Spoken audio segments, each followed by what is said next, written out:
Israeli PM Benjamin Netanyahu को अचानक Gaza के दौरे पर आना पड़ा। गाजा में वो किसी इजरायली सैनिक की तरह ही घूमते नजर आए। सिर पर हेलमेट और बुलेट प्रूफ जैकेट पहने नेतन्याहू के साथ इजरायल के रक्षा मंत्री, आईडीएफ चीफ ऑफ स्टाफ और कई कमांडर मौजूद रहे। नेतन्याहू गाजा के ताजा हालातों से रूबरू हुए। नेतन्याहू ने यह ऐलान किया कि अब गाजा में हमास कभी वापस नहीं लौट सकेगा।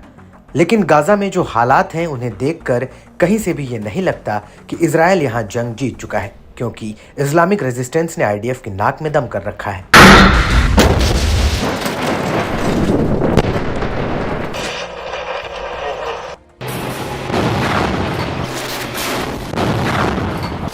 गाजा मलबों के ढेर से पटा दिखाई दे रहा है और वहां की टूटी फूटी इमारतों के भीतर से आईडीएफ पर घात लगाकर हमले हो रहे हैं।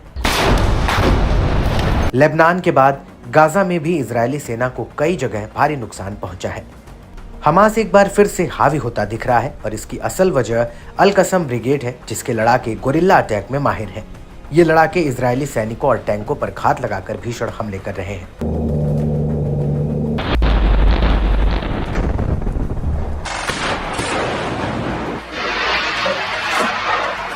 हमास की मिलिट्री विंग अल कासिम ब्रिगेड्स ने उत्तरी गाजा में आईडीएफ के ऊपर एक बहुत ही बड़ा हमला किया है। यहां पर अल कासिम के लड़ाकों ने जबालिया में आईडीएफ के मेरकावा टैंक को डिटोनेटर से उड़ा दिया है। अल कासिम ब्रिगेड ने इसका बाकायदा वीडियो जारी किया।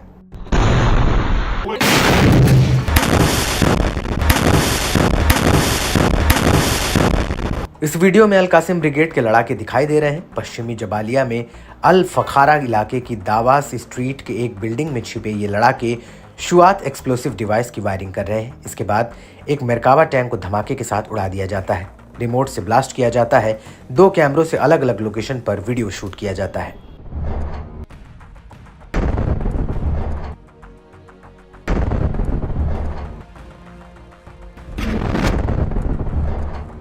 गाजा पट्टी के उत्तर में खासतौर से जबालिया कैंप के पास आईडीएफ के साथ कबातिया समूहों में अल कुद्स ब्रिगेड के लड़ाकों के साथ भीषण जंग छिड़ी हुई है।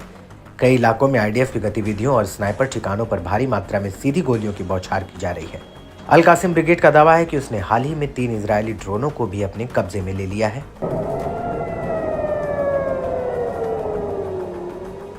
एक तरफ गाजा में घमासान तो दूसरी तरफ इजरायल के लिए एक बड़ी दिक्कत लेबनान के हिजबुल्लाह संगठन से बढ़ती जा रही है। हिजबुल्लाह की बैलिस्टिक मिसाइलें अब तेल अवीव के भीतर तक मार कर रही हैं और आयरन डोम उन्हें रोक नहीं पा रहा है।